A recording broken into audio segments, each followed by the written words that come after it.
চিটচিটে, একাধারে ঘুমাতেও পারেন না, একাধারে গোসল করতে পারেন না। তারপরেও আমরা তো নাছোড়বান্দা, আমাদেরকে বলতেছিলেন না আসতে হবে না। আমরা জবাবে বলি কিভাবে হবে, মানে মাগরিবের পরে আসতে হবে না। আমরা বলি এটা কিভাবে হবে। আপনি তো বাংলাদেশের অন্যতম এমন একজন আলোচক, আপনাকে মানুষ মনে প্রাণে ভালোবাসে, এবং যখন প্যান্ডেল খালি থাকে আপনি আসার পর প্যান্ডেল ভরে যায়। আলহামদুলিল্লাহ, আজকে ঠিক এরূপে হবে। আমরা হযরতকে মাহফিলের পক্ষ থেকে আন্তরিকভাবে অভিনন্দন মোবারকবাদ জানাচ্ছি। এই জনতা মুখিয়ে আছে খতিবে আজম হাফিজাহুল্লাহর জবান থেকে মূল্যবান এই মাঠ হযরতের জন্য নতুন। আমরা হযরতকে চিনি, কিন্তু এই মাঠটা হযরত এই প্রথম এসছেন। আলহামদুলিল্লাহ হযরত, আমি আশা করি, আমরা বিশ্বাস করি ইনশাআল্লাহ আপনারা যারা দীর্ঘ সময় গভীর রাত পর্যন্ত বসে আছেন, আশা করি আপনারা সন্তুষ্ট হবেন। বাহিরে যারা আছেন চলে আসেন, এখনই হযরত বয়ান করবেন। আমরা মনে করি হযরত ইনশাআল্লাহ আমাদের মন ভরে যায়, দিল ভরে যায়, খুশ হয়ে যায় এই পরিমাণ সভায়। উম্মত যেহেতু হযরতের অপেক্ষা আছেন, হযরত থাকবেন। এখন আপনাদের সামনে বয়ান নিয়ে আসছেন খতিবে বাঙ্গাল আল্লামা জুনায়েদ আল হাবিব হাফিজাহুল্লাহ। আল্লামা জুনায়েদ আল হাবিব হাফিজাহুল্লাহ, আমি হযরতকে তার মূল্যবান নসিহত পেশ করার জন্য অনুরোধ জানাচ্ছি। আসসালামু আলাইকুম ওয়া রাহমাতুল্লাহি ওয়া বারাকাতুহু।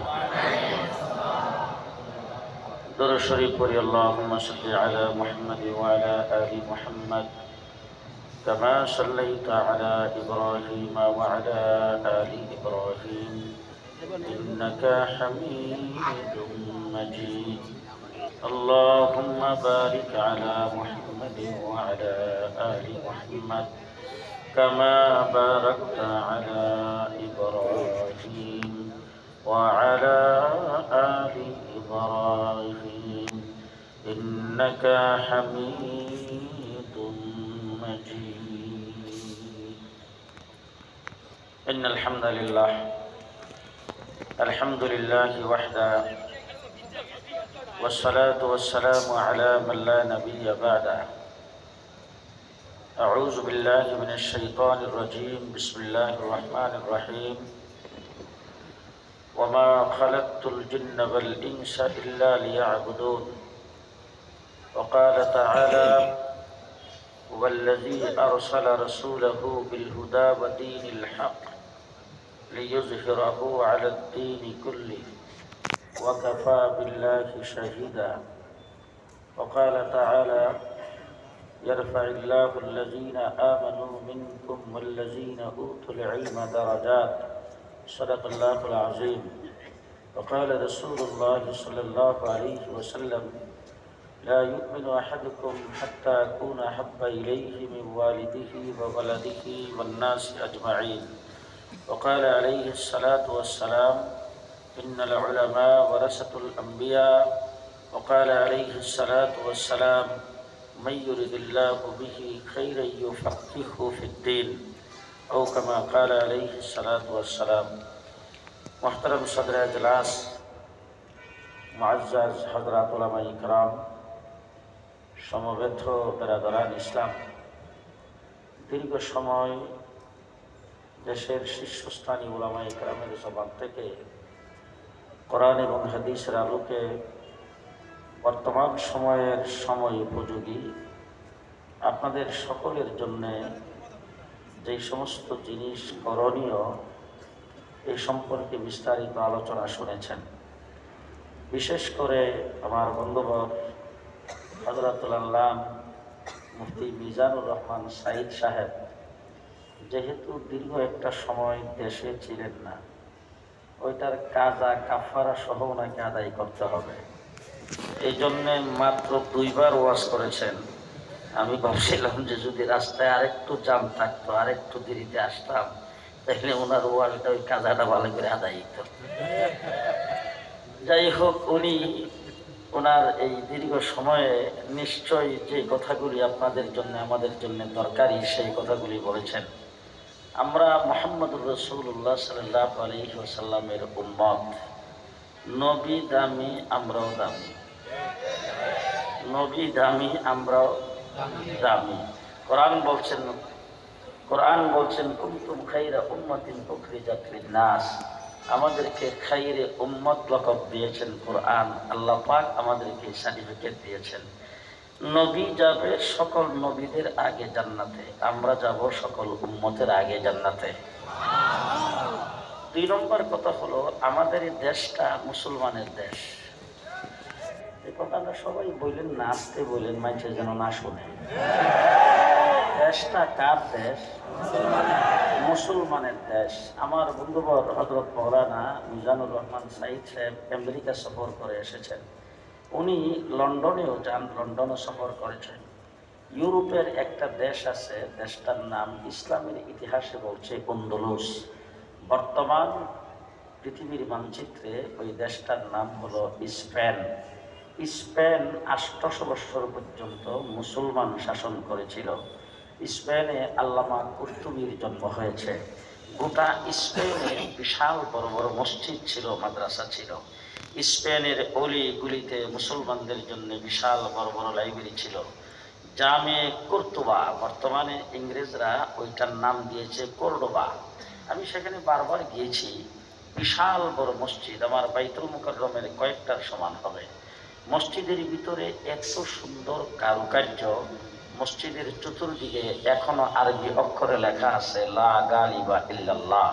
মসজিদের মেহরাব আজকের থেকে অন্তত 500-600 বছর আগে যেই মসজিদ নির্মিত হয়েছে, সেই মসজিদটা এত কারুকার্য, মেহরাবটা দেখলে কলিজা শীতল হয়ে যায়। এত সুন্দর মসজিদটা বর্তমানে মূর্তি দিয়ে সাজানো আছে। স্পেন ইংরেজ দখল করেছে 800 বছর মুসলমান শাসন করার পরে। আমাদের দেশটা ভারতবর্ষের ভিতরে, ভারতবর্ষ 800 বছর মুসলমান শাসন করেছিল। কি বলেন? জানেন না? অনেকে ইতিহাস জানেন না। 800 বছর মুসলমান শাসন করেছিল। বাদশাহ আলমগীর, যিনি নিজ হাতে টুপি বানায়া বাজারে বিক্রি করে তার সংসার চালাইতেন, এমন রাষ্ট্রপ্রধানও গেছেন যিনি ফতোয়া আলমগীরি লিখেছেন। শুধু তাই না, এমন রাষ্ট্রপ্রধানও গেছেন যার জীবনে কোনোদিন তাহাজ্জুদ কাজা হয় নাই, 5 ওয়াক্ত নামাজের তাকবীরে উলা কোনোদিন ছুটে নাই, আসরের সুন্নত কোনোদিন কাজা হয় নাই, বালেগ হওয়ার পরে তার চোখে কোনো বেগানা নারীর চেহারা দেখে নাই। এমন রাষ্ট্রপ্রধানও ভারতবর্ষে ক্ষমতায় ছিল, তারা রাষ্ট্রপ্রধান হয়েছিলেন। সেই ভারতবর্ষ 800 বছর মুসলমান শাসন করার পরে ভারতের ক্ষমতাও দখল করেছে ইংরেজ। জানি না আপনাদেরকে বুঝাইতে পারতেছি কিনা। স্পেন 800 বছর মুসলমান শাসন করার পরে ক্ষমতা দখল করলো কে? ইংরেজ। আমাদের এই ভারতবর্ষ, বাংলাদেশ সহ 800 বছর মুসলমান শাসন করার পরে ক্ষমতা দখল করেছেন কে? ইংরেজ। একই ক্ষমতাধর, একই শক্তি, একই অস্ত্রের মালিক, একই রাজত্বের মালিক, যাদের সূর্য অস্ত যেত না। পৃথিবী, আমেরিকা সহ এশিয়া সহ যারা শাসন করেছে, সেই ইংরেজ স্পেন দখল করে স্পেনের জমিন থেকে সমস্ত মসজিদ বিদায় করেছেন, মাদ্রাসা বিদায় করেছেন। মুসলমানদের লাইব্রেরির বই কিতাব দিয়া, সাগরের উপর দিয়া 8 লেন্টের রাস্তা বানানো হয়েছে। আলাদা মন্ত্রণালয় কায়েম করে 55 বৎসরে মুসলমানদের সমস্ত ফিকহ, সমস্ত তাফসীর, সমস্ত হাদিস, মুসলমানদের সমস্ত ইতিহাস বই পুস্তক সবগুলোকে আগুনে জ্বালাইয়া, পানিতে ফেলাইয়া তারপরে সবগুলোকে শেষ করে দিয়েছেন। একজন মুসলমানও স্পেনের জমিনে ছিল না, একটা মসজিদে ছিল না। স্পেনের জমিনে কোথাও আজান হতো না। 1 কপি কোরআন শরীফ স্পেনের জমিনে রাখা হয় নাই। মুসলমান ওখান থেকে বিদায় করেছেন, মুসলমানদেরকে এমনভাবে বিদায় করেছেন, মুসলমান সব যখন ভীত সন্ত্রস্ত হয়ে দিক বিদিক হয়ে গেছে, তখন মুসলমানদেরকে ধোঁকা দিয়ে বলেছেন, ও মুসলমানেরা, তোমাদের ইবাদতখানা মসজিদে তোমরা প্রবেশ করো, তোমাদেরকে নিরাপদ স্থানে পৌঁছায় দেওয়া হবে। আমাদের স্টিমারগুলি সাগরের কিনারে রাখা আছে, তোমরা যে সেখানে আরোহণ করো, তোমাদেরকে নিরাপত্তা দেওয়া হবে, নিরাপদ স্থানে পৌঁছায় দেওয়া হবে।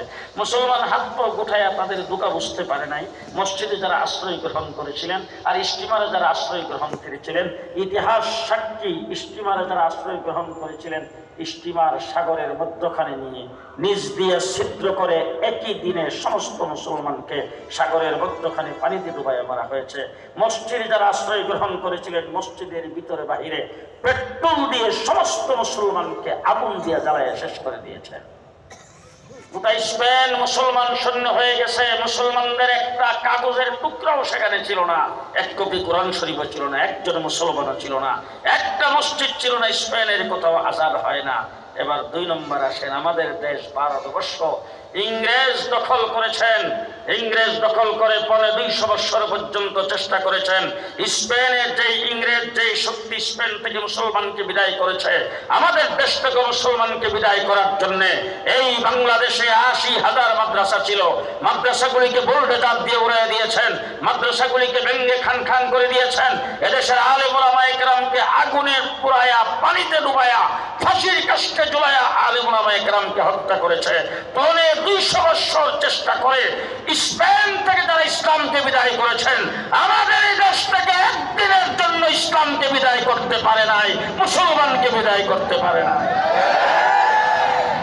এই পার্থক্যটা যদি বুঝে আসে, আমাদের দেশটা সম্পর্কে আমাদের সম্পর্কে বুঝে আসবে। আজকে ওয়াজ মাহফিল সম্পর্কে বুঝে আসবে। ওয়াজ মাহফিল যারা করেছেন, যারা আমাকে রিসিভ করেছেন, আমার তাদের চেহারা দেখে, তাদের পোশাক আশাক দেখে মনে হলো তারা কেউ মাদ্রাসার ছাত্র না, স্কুল কলেজের ছাত্র, তারা কেউ মাদ্রাসায় পড়োয়া না, তারা হলো সমাজের ইংরেজি শিক্ষিত বা জেনারেল শিক্ষিত মানুষ। এই মানুষগুলি আজকে ওলামায়ে কেরামকে এইভাবে রিসিপশন করে এখানে আনেন, ওলামায়ে কেরামকে দাওয়াত করে ইসলামী সম্মেলন ওয়াজ মাহফিল করেন। কেন আমাকে দাওয়াত না দিয়া রুনা লাইলারে দাওয়াত দিতে পারতো না? মমতাজ কবরীদের দাওয়াত দিলে কি আপনারা বাধা দিতে পারতেন? তাই তারা সেই কাজগুলি না করে আজকে ওয়াজ মাহফিল ইসলামী সম্মেলন কেন করলেন? কোত্থেকে আসলো? ফোকাসটা কোথায় থেকে পাইলেন? আমার এই দেশ ইংরেজ দখল করেছে। ইংরেজ যখন ক্ষমতা পাকাভুক্ত করেছে, আজকে আমাদেরকে দেখলেই যারা আর চোখে তাকায়, আমাদের মোল্লা মৌলবী টুপিদারিওয়ালা পাগড়িওয়ালা দেখলেই যারা মনে করে তারা দেশপ্রেমিক না, তারা হইল রাজাকার, তারা হইল এই দেশের জন্য, তারা হইল এই দেশের জন্য তারা কিছুই করে নাই। মুক্তিযুদ্ধ করে তারা দেশ স্বাধীন করেছে। আমি 1.5 মাস রিমান্ডে ছিলাম ডিবি অফিসে। দুঃখজনক কথা আপনাদের সামনে বলতে চাই, 1.5 মাসের ভিতরে রাত্র দিন 24 ঘন্টা 7টা টিম আমাকে জিজ্ঞাসাবাদ করত। তারা প্রত্যেকবার জিজ্ঞাসাবাদ করতে আইসেই তাদের মুখের প্রথম গালিটা ছিল, তুই পাকিস্তানি রাজাকার। আমাকে বলতো তুই পাকিস্তানি রাজাকার, তোর হাফিজ চৌধুরী ছিল পাকিস্তানি রাজাকার, তোর আল্লামা শামসুল হক ফরিদপুরি ছিল পাকিস্তানি রাজাকার, তোর মুফতি আমিরি ছিল পাকিস্তানি রাজাকার, তোর ইমুক আলম ছিল পাকিস্তানি রাজাকার, তোর শাইখুল হাদিস ছিল পাকিস্তানি রাজাকার, আর তোর আহমদ শফি পাকিস্তানি রাজাকার। আলেম ওলামায়ে কেরামের নাম ধরে ধরে আমাদেরকে পাকিস্তানি রাজাকার বলেছে, রাজাকার বলে, দেশদ্রোহী বলে, এবং আমরা দেশপ্রেমিক না, আমরা স্বাধীনতার শত্রু বলে আমাদেরকে গালিগালাজ করেছে। আজকে জিজ্ঞাসা করতে চাই, তোমরা যারা আমাদেরকে স্বাধীনতা বিরোধী বলেছো, পাকিস্তানের দালাল বলেছো, পাকিস্তানি রাজাকার বলেছো, আজকে তোমরা গেলা কোথায়? বক্তৃতার মধ্যে তোমরা বলতে পালাবো না, এখন কোথায়? এখন কোথায়? পরিষ্কার ভাষায় বলছি, আমরা আলেম ওলামায়ে কেরামকেও পাকিস্তানের দালাল নয়, আমরা পাকিস্তানি রাজাকার নয়, তোমরা সবাই ইন্ডিয়ান রাজাকার।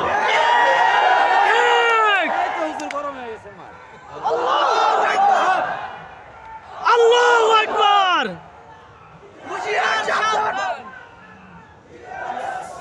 এই দেশ যখন ইংরেজ ক্ষমতা পাকাভুক্ত করেছে, দেশে বড় বড় লিডারদের অভাব ছিল না। যুবক ভাইদেরকে বলবো, ইতিহাস, সত্য ইতিহাস আপনাদেরকে জানতে হবে। জেলের ভিতরে ছিলাম 2 বছর, জেলখানার ভিতরে লাইব্রেরি আছে, সেখান থেকে বই পুস্তক কিনে পড়তাম। আল্লাহ, সব লেখা হইল তাদের। কাশিমপুর কারাগারে যায় প্রথম তালাশ করলাম। 2001 সালে জেলে ছিলাম, বরিশাল কারাগারে নিয়ে গেছিল আমাকে শাইখুল হাদিস আল্লামা আজিজুল হক সাহেব রহমতুল্লাহ আলাইহির সাথে। সেখানে যাওয়ার পরে তফসির মারিফুল কোরআন সহ বিভিন্ন তফসির পাইছি, সেখানে বসে বসে মোতালা করেছি। কাশিমপুর কারাগারে যায়, সে এই কেরানীগঞ্জ কারাগারে যায় বললাম যে এরকম কোনো ইসলামিক বই বা ইসলামের ইতিহাস, তারপরে সেখানে তফসির ছিল, সেই তফসির আপনাদের এখানে নাই? বলে নাই। নাই কেউ একজন চলে গেছেন। পরের দিন আরেকজন আসার পরে বললাম যে এখানে বই পুস্তক যদি একটু লাইব্রেরিতে নিয়ে যাইতেন, অথবা লাইব্রেরির ক্যাটালগটা যদি একটু দিতেন। সে দরজার কাছে এসে আমার কানে কানে কেউ, হুজুর কোরআন শরীফের কোনো তফসির নাই, সবগুলি এখান থেকে বের করে ফেলছে। আমি জিজ্ঞেস করলাম কি কারণ, বলে কোরআনের তফসিল কইরা জঙ্গি হয়। এই নাউজুবিল্লাহ যারা কইছেন আর হে দলেন কোরআন শরীফের তফসিল কইরা জঙ্গি হয়, কথা বুঝেন নাই? ভুল আর মিথ্যা ইতিহাস আমাদেরকে পড়ানো হচ্ছে। ইতিহাস ভালো করে জেনে রাখেন, এদেশে বড় বড় রাজনৈতিক দল ছিল, ভারতবর্ষ যেমন বড়, রাজনৈতিক দল তেমন বড়, দলের সভাপতি ছিলেন, সেক্রেটারি ছিলেন, বড় বড় লিডার ছিলেন। কোন লিডার, কোন সভাপতি, কোন সেক্রেটারি ইংরেজের বিরুদ্ধে বুকটান করে দাঁড়াইবার সাহস পাই নাই। সাহস করলে একজন মৌলবী করেছেন, তার নাম আব্দুল আজিজ মুহাদ্দিস দেহলভী রাহমাতুল্লাহ। দিল্লির জামি মসজিদের মেম্বর থেকে তিনি হুঙ্কার দিয়েছেন, ও ভারতবর্ষের মুসলমানেরা, তোমরা শত্রু কবলিত দেশে পরিণত হয়ে গেছো, তোমাদেরকে দেশ আজাদ করার জন্য, মুক্ত করার জন্য মুক্তিযুদ্ধ করা ফরজ। এরপরে আমরা 250 বছর লড়াই করেছি। আজকে তোমরা আমাদেরকে স্বাধীনতার সবক শেখাও আর আমাদেরকে দেখলে স্বাধীনতা বিরোধী মনে করো।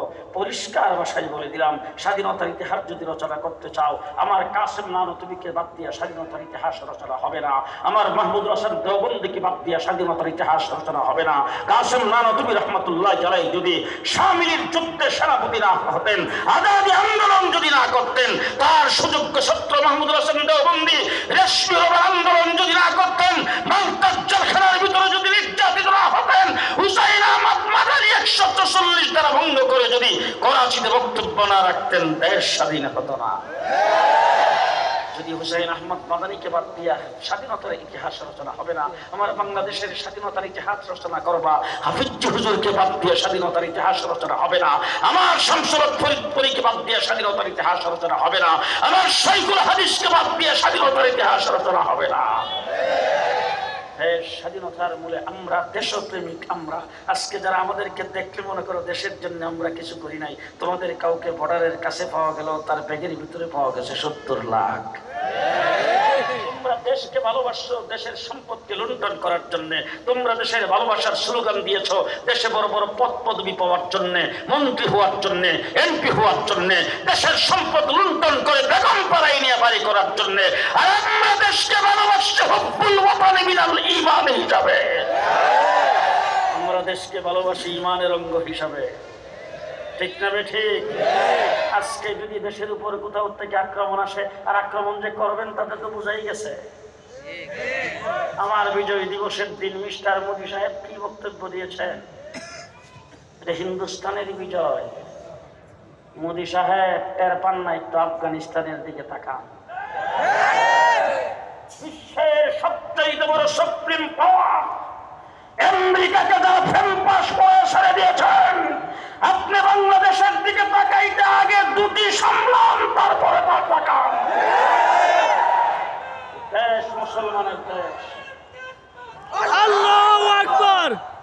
মিস্টার মোদী সাহেব, আপনার দেশ বড়, আপনার জনবল বড়, আপনার সোলজার বেশি, আপনার সেনাবাহিনী বেশি, আপনার এখানে সৈন্য সামন্ত বেশি, আপনার অস্ত্র শস্ত্র বেশি, শক্তি বেশি। আমরা একজন মুসলমান, আপনার শক্তি দেখার টাইম নাই। আপনার শক্তি দেখার টাইম আমাদের নাই। 1000-এর বাহিনী নিয়ে আবু জাহেল যুদ্ধ করতে আসছে, মদিনাতে আক্রমণ করার জন্য আসছে। রাসূল বদর প্রান্তরে গেছে, অস্ত্র কি আছে না আছে হীরা দেখার টাইম নাই। আমরা সেই মুসলমান, ঠিক না ঠিক? ঠিক না ঠিক? ভারতের জন্য যুদ্ধ করেছি আমরা, রক্ত আমরা দিয়েছি। আমরা এই দেশের জন্য রক্ত দিয়ে 3.5 লক্ষ আলেমকে পানিতে ডুবাইয়া, আগুনে পুড়াইয়া, ফাঁসির কাস্টে ঝুলাইয়া মারা হয়েছে।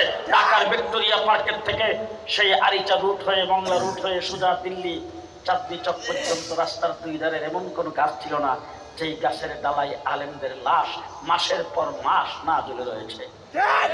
এরপরে দেশ স্বাধীন হয়েছে 1947-এ। কততে? ওয়াজ আমার শেষ, বাকি ওয়াজটা আপনারা করবেন, কারণ আমি জেলখানার থেকে নিয়োগ করেছি, সব ওয়াজ আমি আর করবো না। আবার যদি ধরা খাই, আমি একা যেন না খাওয়া লাগে, আপনাদের সত্য। বাকি ওয়াজটা আপনারা করবেন। 1947 সনে আমরা স্বাধীনতা অর্জন করেছিলাম। আমাদের দেশের ভাষা কি? আমরা জাতে বাঙালি, আমরা বাঙালি, আমাদের ভাষা বাংলা। এবার বলেন তো কলিকাতার ভাষা কি? তারা কি? বাঙালি, তারাও বাঙালি, আমরাও বাঙালি। তাদের ভাষাও বাংলা, আমাদের ভাষাও বাংলা। তসলিমা নাসরিন বলেছিল এপার বাংলা ওপার বাংলা, তাহলে এই পারও বাংলা ওই পারও বাংলা, কলিকাতাও বাংলা আমরাও বাংলা, তাদের ভাষাও বাংলা আমাদের ভাষাও বাংলা। তাইলে দেশটা দ্বিজাতি তত্ত্বের ভিত্তিতে দুই ভাগে স্বাধীন হয়েছে, একটা হলো পাকিস্তান আর একটা হলো হিন্দুস্তান। তারা বাংলা ভাষাভাষী, তারা কেন হিন্দুস্তান হলেন আর আমরা কেন পাকিস্তানের অংশ হলাম? এই উত্তরটা দিবেন, ওয়াজ শেষ। আমরা কেন পাকিস্তানের অংশ হয়েছিলাম বলেন? এই উত্তর দিলে কাউয়া কাদেরকে ভালো করে বুঝে আসবে, এই উত্তর দিলেই শেখ হাসিনাকে বুঝে আসবে, এই উত্তরটা দিলেই পরাজিত শক্তিকে বুঝে আসবে কেন আমরা পাকিস্তানের অংশ, আমরা কেন পূর্ব পাকিস্তান ছিলাম বলেন? জি, আমরা মুসলিম অধ্যুষিত এলাকা হিসাবে নজরুলি মুসলমানের কারণে আমরা ছিলাম পাকিস্তান। ঠিক কিনা বলেন? ঠিক কিনা বলেন? আমরা মেজরিটি মুসলমান হিসাবে যখন পাকিস্তান হয়েছি, পশ্চিম পাকিস্তানিরা যখন আমাদের অধিকারের উপর হস্তক্ষেপ করেছে, আমাদেরকে অধিকার দেয় নাই, আমাদের দেশের সম্পদ যখন তারা লুণ্ঠন করেছে, আমাদের উপর যখন জুলুম অত্যাচার করেছে, 7.5 কোটি বাঙালি অস্ত্র ধারণ করে পাকিস্তানিদের বিরুদ্ধে লড়াই করে 9 মাসে আমরা স্বাধীনতা অর্জন করেছি। স্বাধীনতা যুদ্ধ একক কোনো দলের ক্রেডিট নয়, একজন ব্যক্তিরও ক্রেডিট নয়। ঠিক কিনা বলেন? 7.5 কোটি বাঙালি যুদ্ধ করেছি কয়দিন? 9 মাস যুদ্ধ করে স্বাধীন। ঠিক কিনা বলেন?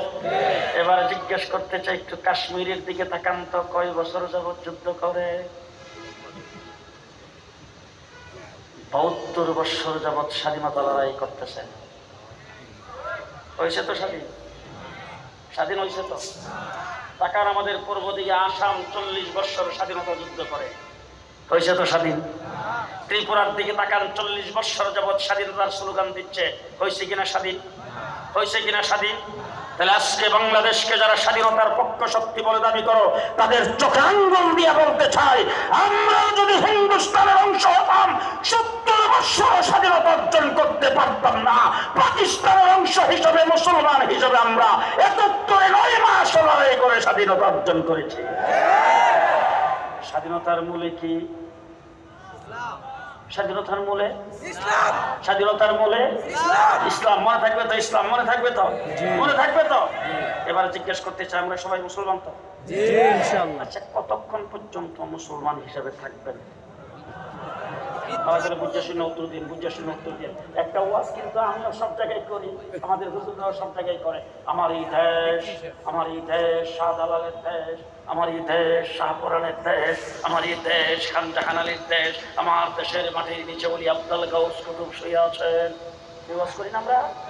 এবার আমি জিজ্ঞেস করতে চাই, আমার দেশের মাটির নিচে ওলি আব্দুল গাউস কুতুব শুয়ে আছেন, এই জন্য আমার দেশের মাটি এত পবিত্র, এইখানে কেউ আইসা নাক গলাইতে পারবে না। আমি জিজ্ঞেস করতে চাই, ফিলিস্তিন কাদের দেশ? কমপক্ষে 70,000 নবীর জন্মভূমি ফিলিস্তিন। হাজার হাজার নবী ফিলিস্তিনের মাটির নিচে শুয়ে আছে, সেখানে টনের টন বোম ফুটতেছে, সেখানকার মা বোন ছোট বাচ্চা পর্যন্ত নিরাপদ নয়। তাহলে আল্লাহ না করুক, আল্লাহ না করুক, আল্লাহ না করুক, আমার দেশটা যদি সিরিয়ার মতো হয়, ফিলিস্তিনের মতো হয়, আমার দেশে যদি কোনো পরাজিত শক্তি, আমার দেশে যদি কোনো বাতিল শক্তি আমার দেশটা যদি কব্জা করে ফেলে, আমার স্বাধীনতার উপর যদি আঘাত আসে, আর আপনি আমার সামনে দাঁড়ায় যদি কোনো ব্যক্তি রাইফেল বন্ধ করে গুলি তাক করে বলে ইসলাম সত্য হবে, তখন কি বুক টান করে বলতে পারবেন কেল্লা কাটায় দেব, ইসলাম দেব না? পারবেন? পারবেন? পারবেন? পারবেন?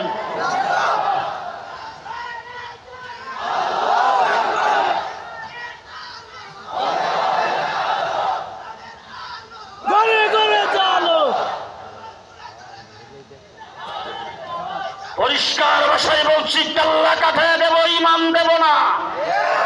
জীবন দিয়ে দেব, ইমান দেব না। যদি এইভাবে মজবুত হয়ে থাকতে পারেন, তাইলে আমরা মুসলমান হিসাবে বেঁচে থাকতে পারবো। নতবা পরাজিত শক্তি যায় বইছে কো, পাকিস্তানি রাজাকারা যাদেরকে বলতা তাদের দ্বারা বাংলাদেশ হুমকির সম্মুখীন নয়, তোমাদের দ্বারা বাংলাদেশ হুমকির সম্মুখীন। 4 মাসের ভিতরে পদে পদে পদে পদে তোমরা বাংলাদেশে হুমকি দিয়ে আসছো। তোমরা অকারেন্স ঘটাইতে চাইছিলা, সংখ্যালঘুদের উপর নির্যাতন হইতেছে। আমাদের কওমি মাদ্রাসার ছাত্ররা সবাই মিল্লা সংখ্যালঘুদের বাড়িঘর পর্যন্ত আমরা পাহারা দিয়েছি। এই দেশে সংখ্যালঘু নিরাপদে আছে না নাই? আমার একজন আইনজীবীকে চট্টগ্রামে আদালত পাড়ায় সবাই করে হত্যা করার পরে আমরা যদি সহিংস হতাম, আমরা যদি সাম্প্রদায়িক সম্প্রীতি আমাদের ভিতরে না থাকতো, 1 ঘন্টার ভিতরে সমস্ত সংখ্যালঘু বাংলাদেশ থেকে বিদায় হয়ে যেত। কিন্তু সাম্প্রদায়িক সম্প্রীতির ইতিহাস আমাদের আছে না নাই? আমরা সাম্প্রদায়িক সম্প্রীতি বজায় রেখেছি। সুতরাং যারা অন্যায় করে নাই, আমার দেশের নাগরিক ভাইরা আমাদের দেশে আমাদের মতো নাগরিক সুযোগ সুবিধা পাবে, 100 বার পাবে, তারা সুযোগ সুবিধা নিয়ে থাকবে। নাগরিক ভাই হিসাবে তাদের সঙ্গে আমরা ব্যবহার করব। তবে সেইটাও বলে দিতে চাই, যদি কেউ ইসকনের ফাঁদে পা দেয়, যদি কেউ মোদির প্ররোচনায় আমার বাংলাদেশে কিছু করতে চায়, পরাজাতীয় শক্তির প্ররোচনায় যদি বাংলাদেশে তাদের ফাঁদে পা দিয়ে যদি আমার বাংলাদেশে কোনো অন্যায় করে, কাউকে ছেড়ে দেওয়া হবে না। ঠিক না ঠিক? সুতরাং আমার ভাইরা, দেশটা হলো মুসলমানের দেশ। জি, মুসলমানের দেশ হিসাবে আমরা ইমানদার যখন আমার বিশ্বাস থাকবে কার উপর? আসতে বলবেন না। আমার আস্থা থাকবে কার উপর? ভরসা থাকবে কার উপর? আমার তাওয়াক্কুল থাকবে কার উপর? আল্লাহর উপর। এখন যে মুফতি মিজান সাহেব আপনাদের সামনে কথা বলছেন, উনি উনার শক্তি দিয়ে বলছেন না আল্লাহর শক্তি? ওনার কথা বলার ক্ষমতা কে দিয়েছেন? আল্লাহ। বাংলাদেশের একজন বরেণ্য আলেম, সেই এলেম ওনাকে কে দিয়েছেন? আল্লাহ। যোগ্যতা ওনাকে কে দিয়েছেন? আল্লাহ। তাইলে আমি যে আপনাদের সামনে কথা বলতেছি, একটা শব্দের পরে আরেকটা শব্দ আমার মুখ থেকে বের হচ্ছে, সেটা বের করছেন কে? আল্লাহ। আমাকে দ্বারা এক কথা বলার শক্তি দিয়েছেন কে? আপনারা যারা শুনতেছেন, আপনাদের শ্রবণ শক্তি কে দিয়েছেন? আপনাদের ব্রেনের মধ্যে সেই কথাগুলিকে ক্যাশ করার সেই শক্তি কে দিয়েছেন? সুতরাং সব সময় ভরসা করবেন কার উপর?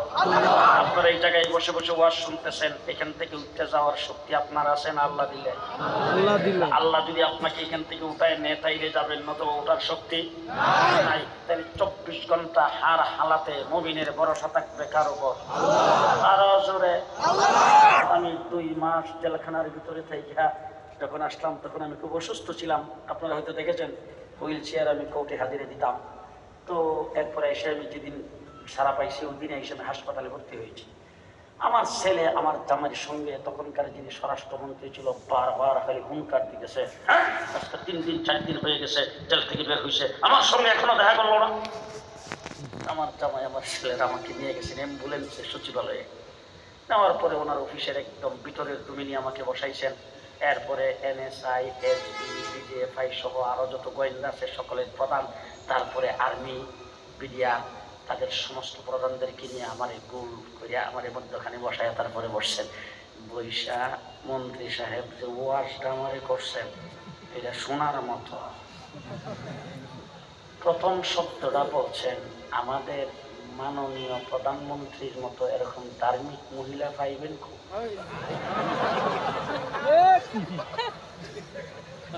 2 নম্বর হইল, দেখছেন ওনার ব্লাউজ, এতটুকু পর্যন্ত ব্লাউজের হাতা, মাথার কাপড় কোনোদিন ফালায় না, 5 ওয়াক্ত নামাজ টাইম মতো পড়ে, নামাজ না পড়ে কোনো কাজ করে না, শেষ রাত্রে তাহাজ্জুদ কোনোদিন মিস নাই, ফজরের নামাজের পরে কোরআন তেলাওয়াত না করে কোনো কামই করে না। গণভবন দখল করার পরে মদের বোতল টিকি পাওয়া গেছে, কোরআন শরীফও পাওয়া যায় নাই। আমি জিজ্ঞেস করতে চাই, যিনি 5 ওয়াক্ত নামাজ পড়েন, তিনি এত ধার্মিক, তিনি ক্ষমতায় আসার পরে সংবিধান থেকে আল্লাহর নাম বাতিল করে দিয়েছেন, বিসমিল্লাহকে সংবিধান থেকে উঠিয়ে দিয়েছেন। কি এরপর থেকে আমার কেন জানি কোরআন শরীফের একটা আয়াত খালি মনে হইতেছে, وَمِنَ النَّاسِ مَن يَقُولُ آمَنَّا بِاللَّهِ وَبِالْيَوْمِ الْآخِرِ। আচ্ছা, যারা আল্লাহর উপর ঈমান আনছে, যারা আখিরাতের উপর ঈমান আনছে, তাদেরকে কি কয়? তারা মুমিন না? আমরা আল্লাহর উপর ঈমান আনছি না? আখিরাতের উপর ঈমান আনছি না? আখিরাতের উপর এবং আল্লাহর উপর ঈমান আনলেই তো আমরা মুমিন, কথা কয় না? আমার আল্লাহ পাক দেখেন সার্টিফিকেটটা কি দেয়, ওয়ামা হুম বিমুমিনিন। আল্লাহ কো তারা মুমিন না।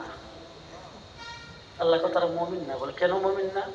ইউখাদিউনা আল্লাহ ওয়াল্লাযীনা আমানু, বলে তারা মুমিন হওয়ার নামে আল্লাহর উপর ঈমান আর আখিরাতের উপর ঈমানের কথা বইলা আল্লাহরও ধোঁকা দিছে, মুমিনদেরও ধোঁকা দিছে। 17টা বছর পর্যন্ত এদেশের মানুষকে ধোঁকা দিয়েছেন। কোন মসজিদের ইমামের মেহরাব নিরাপদ ছিল না, কোন মসজিদের খতিবের মিম্বর নিরাপদ ছিল না, কোন ওয়াজ মাহফিলের স্টেজ নিরাপদ ছিল না। ঠিক না ঠিক? আমার ভাইরা তারা সবাইকে ধোঁকা দিয়েছেন। আমার আল্লাহ বলেন ওমা ইয়াখদাউনা ইল্লা আনফুসাহুম, আসলে তারা কাউকে ধোঁকা দিতে পারে নাই, আল্লাহরও ধোঁকা দিতে পারে নাই, মুমিনদেরও ধোঁকা দিতে পারে নাই, তারা নিজেরাই ধোঁকা খাইছে। শাপলা চত্বরে গুলি মারছে, তাতে কি হয়েছে? ইসলাম শেষ হয়ে গেছে? ইসলাম শেষ হয়ে গেছে?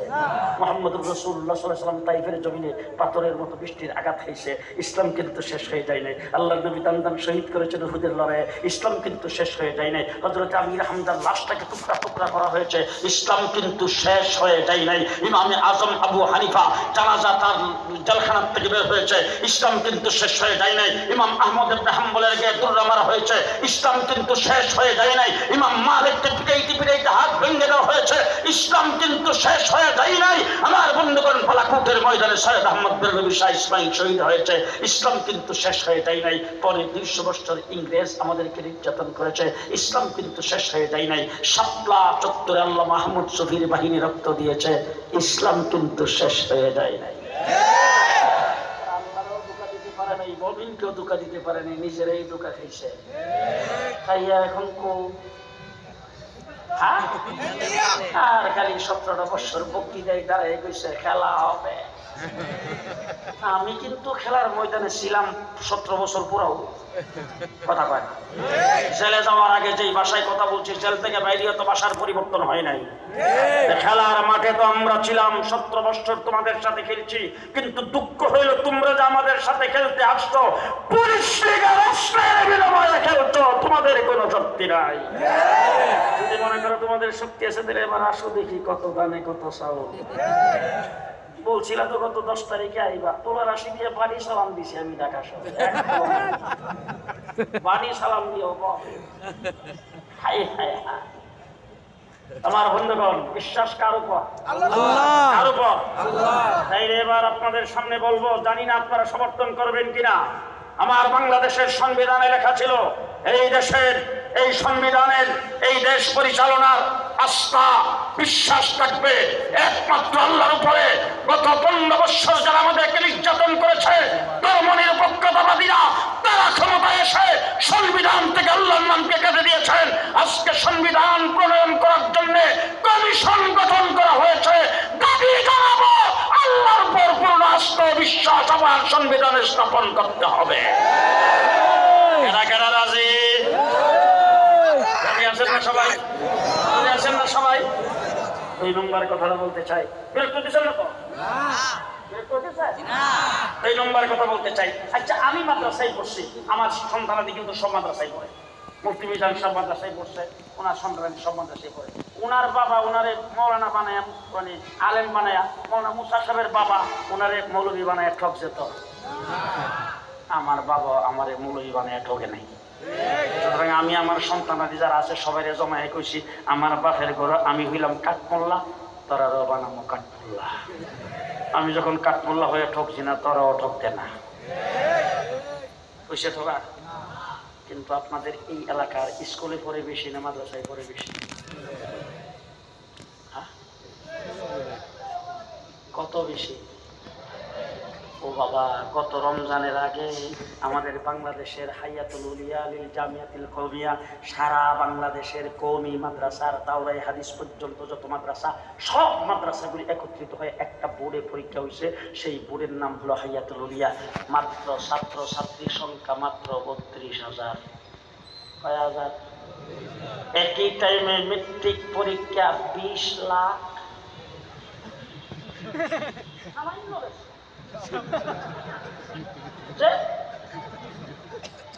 এবার জিজ্ঞেস করতেছে যে 20 লাখ যে সব হিন্দুর ঘরে? জি, এরা কার ঘরে? মুসলমানের ঘরের যদি হয়ে থাকে, এদের জন্য উজুর ফরজ তো দরকার নাই। ডানে বামে দেখবেন, কেউ কথা না করলে মনে করবেন এটার জন্য উজুর ফরজ জানা দরকার দরকার নাই, অবশ্যই গোসলের ফরজ দরকার নাই, অবশ্যই উজুর নিয়ম জানার দরকার নাই, অবশ্যই নামাজ জানার দরকার নাই, কোরআন শরীফ জানার দরকার নাই, হালাল হারাম জানার দরকার নাই, হালাল হারাম জানার দরকার নাই, পাক নাপাক জানার দরকার নাই। যদি দরকার থাকে তাইলে এই 20 লক্ষ কি মাদ্রাসায় আসবে? ফতোয়া দিয়া তাদেরকে মাদ্রাসায় আনা যাবে? আনা যাবে না। তারা কেউ ব্যারিস্টার হবে, কেউ ডাক্তার হবে, কেউ ইঞ্জিনিয়ার হবে। ইঞ্জিনিয়ার আমারও দরকার, মুফতি মিজান সাহেবেরও দরকার, ডাক্তার আমারও দরকার, মুফতি মিজান সাহেবেরও দরকার। আমার দেশে ডাক্তার, ইঞ্জিনিয়ার, প্রফেসর দরকার আছে না নাই? ব্যারিস্টার দরকার আছে না নাই? তাইলে যদি কোনো ব্যক্তি ব্যারিস্টারি পড়ে, ডাক্তারি পড়ে, ইঞ্জিনিয়ারিং পড়ে, মুফতি মিজান সাহেব যদি তাবিজ না দেয় আমার কাছে, আমি তাবিজ যদি তেল করে লবণ করে তা আছে সব ঠিক। কিন্তু আমার এখানে দাবিটা হইল যারা স্কুল কলেজে আছে তারাও যেন স্কুল কলেজে থাইকেই উজুর ফরজটা ঠিক মতো শিখতে পারে, উজুরা সহিশুদ্ধ করতে পারে, নামাজ সহিশুদ্ধ করতে পারে, কোরআন সহিশুদ্ধ করতে পারে, হালাল হারাম জানে, পাক না পাক জানে। এই জন্যে গত সরকার আমার বাংলাদেশের স্কুল কলেজের মধ্যে যতটুকু দিনিয়া পড়ানো ছিল, যতটুকু ধর্মীয় শিক্ষা ছিল, এইগুলিকে একদম সমূলে বিদায় করে বানর থেকে মানুষ তৈরি, শরীফ থেকে শরীফার কিচ্ছা, হাড্ডি মাটিম টিম, এরপরে রামায়ণের ইতিহাস, রামায়ণের কিচ্ছা, ধর্মশিক্ষা বইয়ের ভিতরে মূর্তির ছবি দিয়া এই দেশ থেকে ইসলামী শিক্ষাকে সমূলে বিদায় করার জন্য কোন স্কুলে একজন মৌলবী মাস্টার ছিল না। গোটা পরীক্ষার থেকে ধর্মীয় শিক্ষা বাতিল করা। ঠিক না ঠিক? আজকে অন্তর্বর্তীকালীন সরকার আমাদের রক্তের উপর দাঁড়ায় যারা ক্ষমতায় আছেন, আমরা দাবি করেছিলাম অন্তত 2 জন আলেমকে, যেই কমিশন গঠন করেছেন শিক্ষা কমিশনে 2 জন আলেমকে অন্তর্ভুক্ত করা হোক, কিন্তু সেটা আজ পর্যন্ত কোনো সাড়া আমরা পাই নাই। তবে পরিষ্কার ভাষায় বলতে চাই, বাংলাদেশে নাস্তিক মুরতাদদের শিক্ষানীতি বাংলার মাটিতে প্রণয়ন হবে না। ইসলামের সাথে সাংঘর্ষিক কোন শিক্ষানীতি বাংলার মাটিতে চলতে দেওয়া হবে না। বাংলাদেশে 1 ক্লাস থেকে শুরু করে ইউনিভার্সিটি লেভেল পর্যন্ত ইসলামী শিক্ষা সর্বস্তরে বাধ্যতামূলক করতে হবে। রাজি থাকলে হাত তুলে দেখা।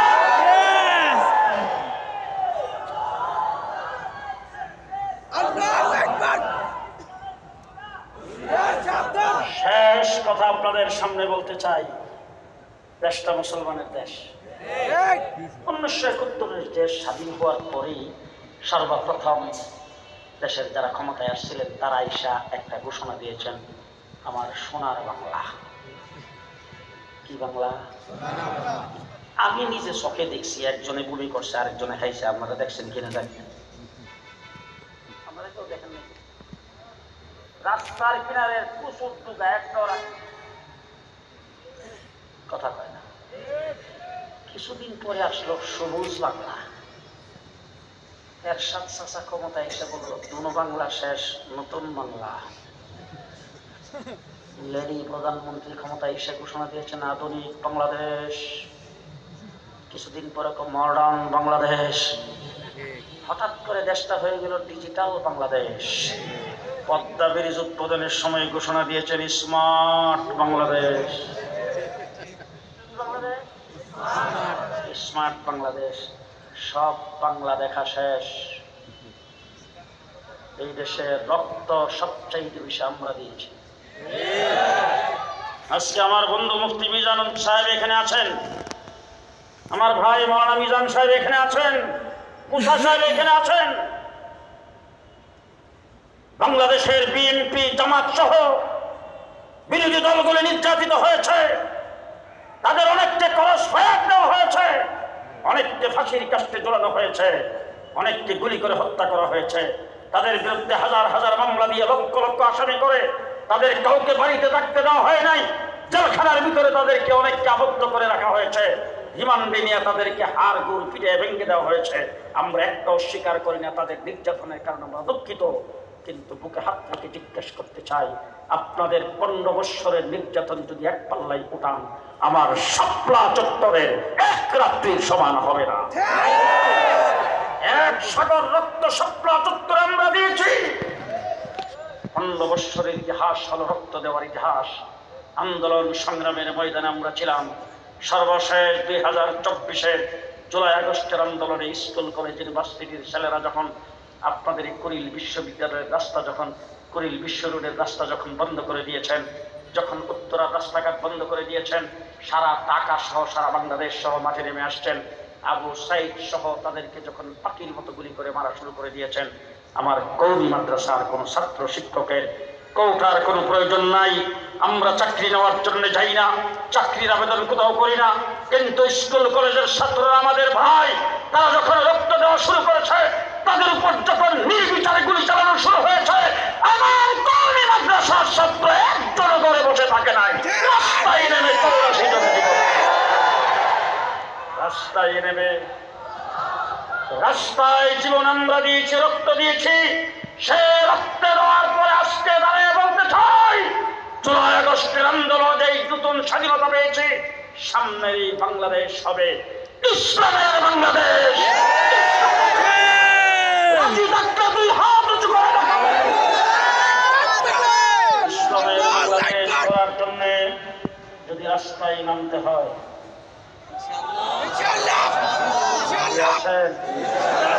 শেষ কথাটা মনে পড়ে গেছে বলবো। 2013 সালে শাপলা চত্বরে আমরা ছিলাম, আমাদের আমির মুহতারাম ঘোষণা করেছেন নামাজের মসল্লার তসবিহ। মুফতি মিজাজ সব জানেন, মিটিংয়ে ছিলেন। আমির মুহতারাম ঘোষণা করছেন নামাজের মসল্লার তসবিহ সাথে নিয়ে আসবেন। আমরা নামাজের মসল্লার তসবিহ নিয়ে আসছি, আমাদের হাতে কিন্তু কিছুই ছিল না। তো আমরা নামাজের মসল্লার তসবিহ নিয়ে শেষ রাত্রেবেলা সেখানে জিকিরের রত ছিলাম। কেউ সেজদায় ছিল, কেউ রুকুতে ছিল, কেউ নামাজ পড়তে ছিল, কেউ মোনাজাত করে আল্লাহর দরবারে চোখের পানি ফেলতে ছিল। এই শেষ রাত্রে ইলেকট্রিসিটি বন্ধ করে আমাদের উপরে হায়ানার মতো আক্রমণ করে হাজার হাজার হত্যা করেছেন। শাপলা চত্বরের রাজপথকে রক্তে রঞ্জিত করেছেন সেই পেশি সরকারের পেটুয়া বাহিনী আর তার গুন্ডা বাহিনীরা। ঠিক একই কায়দায় গত 3 দিন আগে টঙ্গীর মাঠে সাদিয়ানি বাহিনী আলেমদের উপর আক্রমণ করেছেন। তারাও আওয়ামী পরাজিত শক্তির দূষর, তারাও আওয়ামী পরাজিত শক্তির দূষর। সুতরাং গত পরশুদিন আমাদের মিটিংয়ে না গতকাল মিটিংয়ে স্বরাষ্ট্র উপদেষ্টা এবং 7 জন উপদেষ্টা ছিল, সেখানে পরিষ্কার বলে আসছে বাংলাদেশের যেই সন্ত্রাসের দায়ে ছাত্রলীগকে নিষিদ্ধ করা হয়েছে, সেই সন্ত্রাসের দায়ে সাদিয়ানীদেরকে নিষিদ্ধ ঘোষণা করতে হবে। এই নম্বর কথা বলতে চাই, এত গুন্ডার এত সন্ত্রাসী বাহিনীদের তাবলীগ করে মসজিদে চলতে পারে না। সুতরাং কাকরাইল মসজিদে আবার ঢুকতে আইবা, টঙ্গীর মাঠে আবার ইস্তেমা করতে আইবা কোন মুখে? যেই সন্ত্রাসী কায়দায় তোমরা টঙ্গীর মাঠে আক্রমণ করে রক্ত জড়াইছ, সেই মাঠে তোমাদের ইস্তেমা হবে না। আপনারা রাজি না? রাজি আছেন তো? রাজি আছেন তো? জি। যদি ইস্তেমা করার কোনো পাই তারা করে, আর কোনো বিষয়ে আপনাদেরকে যদি ডাক দেওয়া হয়, ইনশাআল্লাহ মঞ্জুর করুক। আমিন। জোরে বলেন আমিন। ওয়া আখিরু দাওয়ানা আলহামদুলিল্লাহি রাব্বিল আলামিন। যুবক ভাইরা যারা এই মাহফিলের ইন্তজামের সাথে জড়িত এবং যারা এই মাহফিল ইন্তজাম করেছেন, যারা কষ্ট ক্লেশ করেছেন,